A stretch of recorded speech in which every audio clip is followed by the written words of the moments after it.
It's funny. It's like when you think about the Naples Pier, it's just this structure, but then you start digging into it and wow, so much history there. I remember my first time actually being out on the pier, just taking in that view, feeling the ocean breeze. It really hits you that this pier, it's seen a lot more than just sunsets. It really has. Yeah, the Naples Pier, it's not just a pretty picture, right? It's like this living timeline of the city itself and the stories it could tell. And you know what? The surprising thing is it wasn't even built for like the leisurely stuff we associate it with today. Right, let's rewind a bit. We're talking 1888. Walter Holderman, he's the city's founder, teams up with Captain James Canty and they build this pier. But this isn't about romantic walks or, lazy Sundays fishing, is it? No, not back then. This was business, pure and simple. It was a working pier, essential to the whole community. So picture it. A bustling dock for all the freight and passengers coming and going, essential for a young Naples getting its start in, well, the world of trade. Imagine stepping off a steamboat right onto the pier, goods being loaded and unloaded. The energy must have been incredible. A far cry from the pier we know today, that's for sure. Right. But even with that purely practical beginning, isn't it interesting how quickly it became a social hub for people? Oh, absolutely. Even back then, people were drawn to it. Sunset views never go out of style, right? And of course, fishing. I mean, some things are just timeless. There are even accounts of dances being held on the pier. It's like that pull, that connection people feel to the pier. It was there from day one. And then, of course, there's the drama and the pier's story. Anything but smooth sailing. It's weathered its share of challenges, hurricanes, fires. Yeah. Almost like a metaphor for life itself when you think about it. And, like we often see after those tough times, the pier always seems to come back stronger, which is a testament not just to its own inherent, resilience, but to the community's determination to rebuild. So let's get into this timeline of resilience because it's remarkable. 1906, then it happens again in 1910. Each time, the pier takes a beating from hurricanes and requires some serious reconstruction. Oh yeah, we're not talking about just patching up a few boards here. These were major rebuilding efforts, which really speaks to how important the pier already was to the people of Naples, even in those early days. But then, 1922. Talk about a gut punch. Devastating fire. And what's almost unbelievable is the cause, a discarded cigarette. It's kind of mind-blowing when you think about it, how such a small act could have such a huge impact. It really does underscore how vulnerable even our most, iconic landmarks can be. This fire. It decimated most of the pier, leaving the community to, once again, pick up the pieces. But here's what gets me, and it's a pattern we see again and again with the Naples Pier. They didn't just rebuild, they went bigger and bolder. By 1924, a new pier stood tall, this time stretching an impressive 1,000 feet, and they kept that unique double-deck design. It's almost like a statement, isn't it? A refusal to let disaster dictate the pier's fate. Exactly. But this wasn't just about replacing what was lost. This was about demonstrating a commitment to the pier's place in the community. Yeah. More than a rebuild, it was a powerful symbol of, resilience. And then, 1960. As if to prove that history has a way of repeating itself, Hurricane Donna barrels through. More damage, and yep, you guessed it, more rebuilding. It makes you wonder, what is it about this structure that seems to, attract these challenges? Maybe it's this very cycle of damage and restoration that has actually strengthened the pier's connection to the people of Naples. That refusal to let go of something precious, something that embodies, in a way, the heart of their city.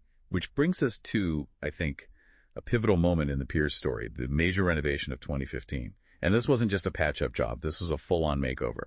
It really was. It was a delicate balancing act, too. You want to preserve that history, that character, but you also have to ensure that the pier could, meet the demands of a new generation, For sure. We're talking Brazilian walnut decking, expanded facilities. This was about elevating the experience, making it even better for, let's face it, the millions of visitors it sees every single year. It was like they were giving this beloved landmark, the royal treatment. It deserved it. And, all those upgrades, they were put to the test pretty quickly. Just a couple years later, Hurricane Irma. It's like Mother Nature has a way of reminding us who's really in charge. You know what I mean? Irma was something else. It felt like the whole world was watching as the storm made landfall back in 2017. Mm. And the pier, yeah, it took another hit.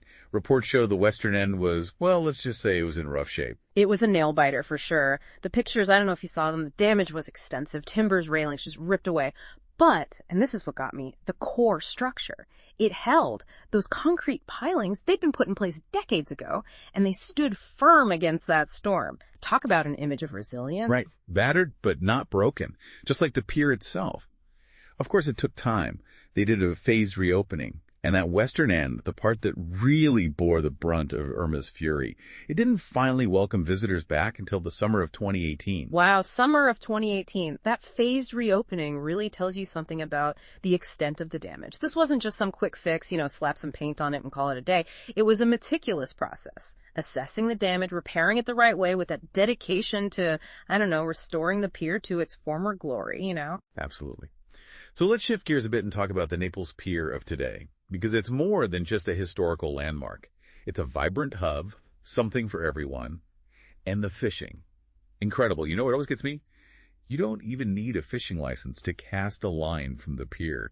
It's like an open invitation. Oh, I love that. It's such a great way to connect with nature, Tap into a little bit of old Florida.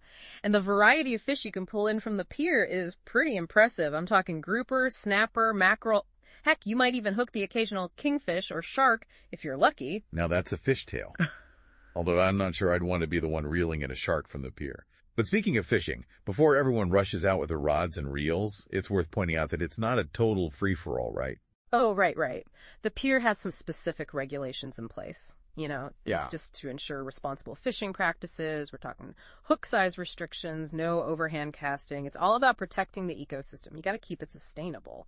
It's a good reminder, I think, that enjoying a place like this also means respecting it.